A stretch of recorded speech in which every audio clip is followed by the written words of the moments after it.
জোর করে আওয়ামী লীগ 15 বছর শাসন করে গেছে। চট্টগ্রামের রাউজান উপজেলার লাম্বুরহাটত বিএনপির ভারপ্রাপ্ত চেয়ারম্যান তারেক রহমান ঘোষিত রাষ্ট্র কাঠামো মেরামতের রূপরেখা 31 দফা বাস্তবায়ন ও ধানের শীষ তথা বিএনপির কেন্দ্রীয় কমিটির ভাইস চেয়ারম্যান গিয়াসউদ্দিন কাদের চৌধুরীর পক্ষে সমর্থন জানাই উঠান বৈঠক অনুষ্ঠিত গিয়াসউদ্দিন কাদের চৌধুরী নভেম্বরের 1 তারিখ শনিবার বিএলএ সাইটটায় বাগোয়ানি ইউনিয়নের গাউসিয়া সুন্নিয়া আবেদিতীয় মাদ্রাসা মারত ইউনিয়নের 6 নম্বর ওয়ার্ড বিএনপি ও অঙ্গ সংগঠনের যৌথ উদ্যোগে এই বৈঠক হয়। ইনশাআল্লাহ আগামী নির্বাচনে আমরা গিয়াসউদ্দিন কাদের চৌধুরীকে বিপুল ভোটে জয়যুক্ত করব।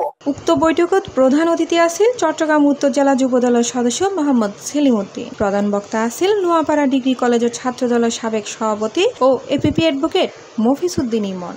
আমরা যেমন শহীদ প্রেসিডেন্ট জিয়াউর রহমান যেমন বহুদলীয় গণতন্ত্র প্রতিষ্ঠার জন্য আওয়ামী লীগকে শেখ হাসিনাকে বিদেশ থেকে এনে উনি বহুদলীয় গণতন্ত্র প্রতিষ্ঠা করেছেন, তেমনি জামাতকেও বাংলাদেশের রাজনীতি করার সুযোগ দিয়ে শহীদ প্রেসিডেন্ট জিয়াউর রহমান একটি ঐতিহাসিক ভুল করেছেন। ভারপ্রাপ্ত চেয়ারম্যান জনাব তারেক রহমান ঘোষিত 31 দফা বাস্তবায়নের লক্ষ্যে আজকের এই উঠান বৈঠক। বাগোয়ানি ইউনিয়ন বিএনপির সাবেক সাংগঠনিক সম্পাদক মাহমুদ রফিক উদ্দিনের সভাপতিত্বে সভাত স্বাগত বক্তব্য রাখে ইউনিয়ন বিএনপির নেতা বড় মিয়া।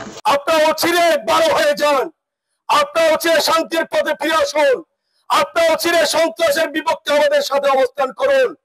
গিয়াসউদ্দিন কাদের চৌধুরী তারা চৌধুরী বংশ দীর্ঘদিন আগত নাকেন, তারা ঐতিহ্য আছে, ভবিষ্যতে চাইব তারা ভবিষ্যতে আলহাজ গিয়াসউদ্দিন কাদের চৌধুরীকে শক্তিশালী করে। চট্টগ্রাম উত্তর জেলা ছাত্র দলের সাবেক সদস্য আব্দুল শুকুরের সঞ্চালনায় বিশেষ অতিথি হিসেবে উপস্থিত আছেন উপজেলা ছাত্র দলের সাবেক সহ-সভাপতি আবুল কাশেম রানা, উপজেলা মৎস্যজীবী দলের সাধারণ সম্পাদক আব্দুল শুকুর ও উপজেলা যুবদল নেতা মোহাম্মদ সেলিম উদ্দিন সহ আরো বৎকীয়। আজকের এলাকা 6 নম্বর ওয়ার্ডের গিয়াসউদ্দিন কাদের চৌধুরীকে আমরা সাবেক চেয়ারম্যান বদিউল আলম তালুকদারের বড় ছেলে। দেশের গণতন্ত্র পুনরুদ্ধার ও জনগণ ভোটাধিকার প্রতিষ্ঠা তারেক রহমান ঘোষিত 31 দফা বাস্তবায়ন এখন সময়ের দাবি বলে উল্লেখ করে বক্তা হলে ইসলামকে ব্যবহার করে সি প্লাস টিভি চট্টগ্রাম।